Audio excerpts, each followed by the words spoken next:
I'm in Toronto, and today I'm joined by the Piggott Brothers.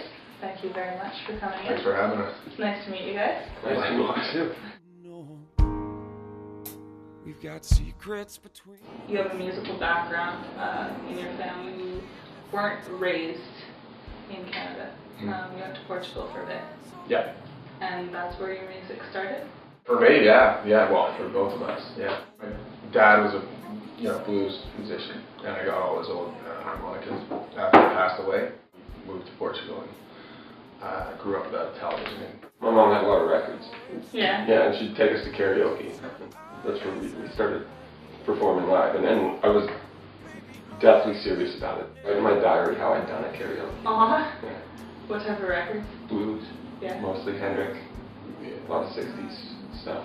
We had vinyl of the original Woodstock, and a guy named Richie Havens, who opened up the festival, did a song called Freedom, like an old spiritual, motherless child, and he had a really unique way of playing.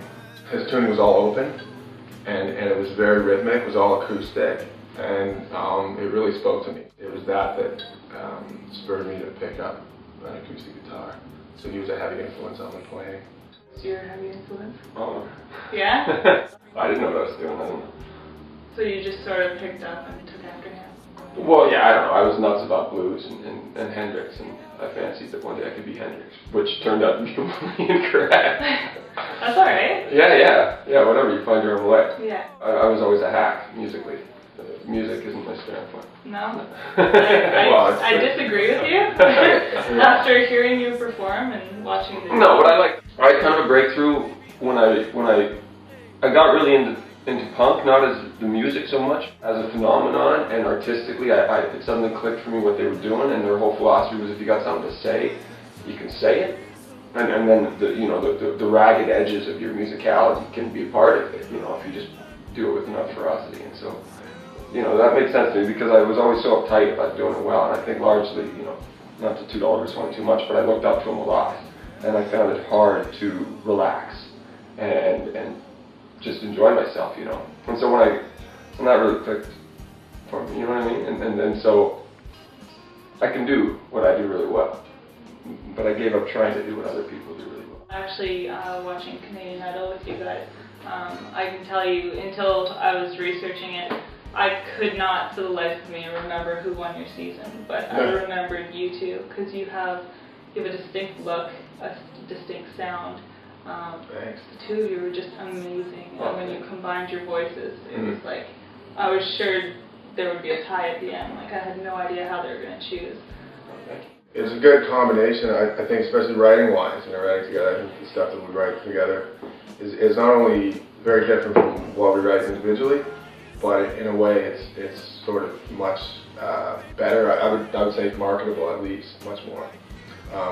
And it's very interesting because I've been, it's been my main focus, music and songwriting, for like years and years. So I got this very blue collar attitude towards it, and it became almost like a technique, which is important, right, in anything. But then it became a serious endeavor, right? So that was reflected in my songwriting, and then Sebastian comes along, and he's been, a serious actor, primarily for years, and came in and had sort of an irreverence for music that I lost years ago, for the most part. So he brings that, and Sebastian's a screenwriter as well, an art for metaphor and songwriting and imagery that, I don't have, because, it's a completely different perspective. Right. And you merge the two together, and I think it's a very cool combination. Like, Sebastian's written a lot of really awesome, fun songs, and I'm lacking a bit in that department.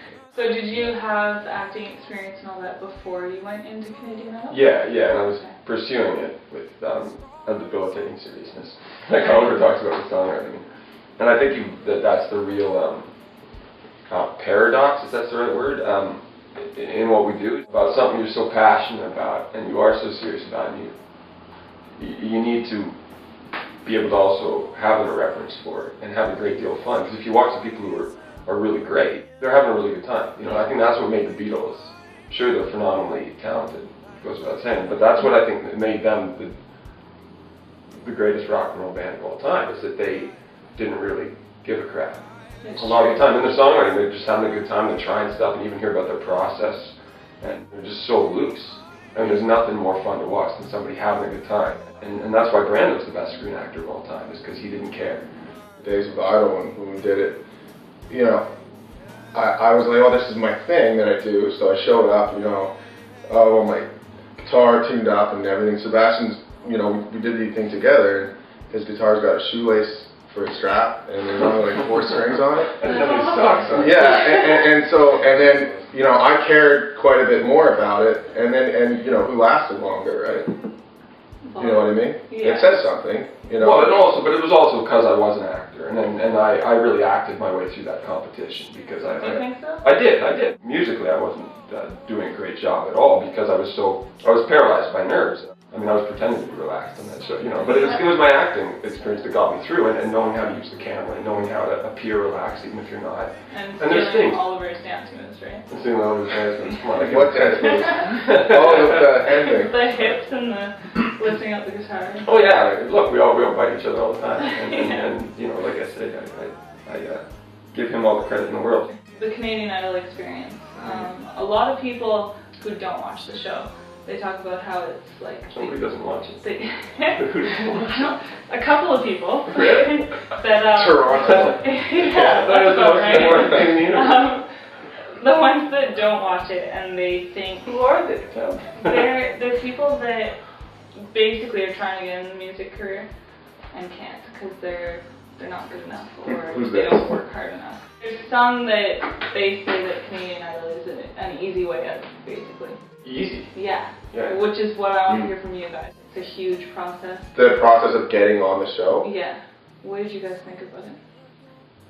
I don't think it's any different than any other part of the industry, really. I think it's the exact same as everything else. If you haven't done anything musical, if you haven't played any shows or toured, which is the most grueling thing about music, you don't know how it works, and then you show up and do an audition, and then you find out you've got this top 100 or 200 in Toronto, and it's like 3 days of no sleep. You know, it seems like a horrible process, but in the grand scheme of things, it's like dropping the bucket. It's like nothing.